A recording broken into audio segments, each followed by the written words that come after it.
Hi అండి అందరికీ. ఇవాళ మీకు చికెన్ కర్రీ చూపించబోతున్నాను. టేస్టీగా 1 కిలో చికెన్ తీసుకొచ్చి బాగా శుభ్రంగా కడిగి ఒక గిన్నెలో తీసుకోండి. ఇప్పుడు 2 స్పూన్లు కారం వేయండి, 1 స్పూన్ ఉప్పు వేయండి, 2 స్పూన్లు పెరుగు వేయండి.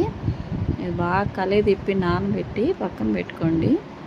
ఇలా నానబెట్టుకుంటే ఉప్పు కారం అంతా ముక్కలకు పట్టి జ్యూసీగా ఉంటుంది. ఇప్పుడు కళాయి పెట్టుకోండి. 2 గరిటెలు నూనె వేయండి. తరిగి పెట్టుకున్న ఉల్లిపాయ పచ్చిమిరపకాయ వేయండి. ఈ ఉల్లిపాయ పచ్చిమిరపకాయ బాగా బ్రౌనిష్గా వేగాలండి. అప్పుడే అల్లం చిన్నులపాయ పేస్ట్ తగిలితే మంచి వాసన వస్తుంది. మనం చికెన్ వండుతున్నామని తెలిసిపోతుంది. ఉల్లిపాయకి ఎప్పుడైతే అల్లం చిన్నులపాయ పేస్ట్ తగులుతుందో బాగా వేగనండి.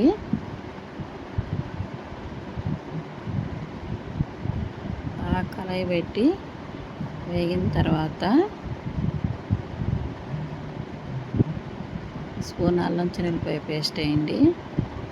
ఇట్లా వేగిన తర్వాత అల్లం చిన్నులపాయ పేస్ట్ వేస్తే చాలా బాగుంటుంది. మంచి వాసన వస్తుంది. మనం చికెన్ వండుతున్నాం వాసన. ఉల్లిపాయకి అల్లం చిన్నులపాయ తగలగానే బాగా ఇలా మగ్గనివ్వండి. మగ్గిన తర్వాత మనం నానబెట్టుకున్న చికెన్ మొత్తం వేయండి.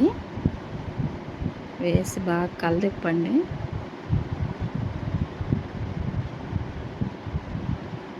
ఇలా కలదిప్పేసి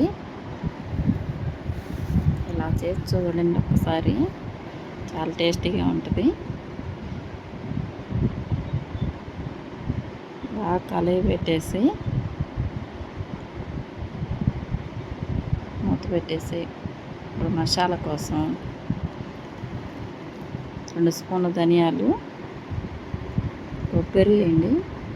2 స్పూన్ల ధనియాలు, కొబ్బరి, ఒక చెక్క లవంగా, ఒక టమాటా కోసేయండి. మసాలా కోసం మిక్సీ పట్టి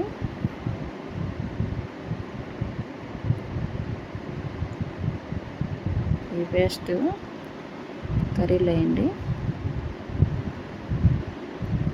ఇలా వేస్తే పేస్ట్ చాలా బాగుంటుందండి. ఇలా పేస్ట్ చేసి వేస్తే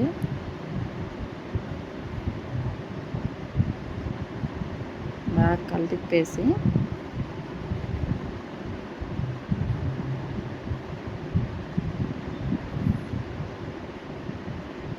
మూత పెట్టేసేయండి. దగ్గరగా వస్తున్నప్పుడు కొత్తిమీర వేయండి. కొత్తిమీర వేసి మళ్ళీ మూత పెట్టి తీసి చూడండి ఎలా ఉడికిపోయిందో చికెన్. చాలా బాగుంటుంది. ఇలా చేసి చూడండి ఒకసారి. నచ్చితే లైక్ చేయండి. బాయ్.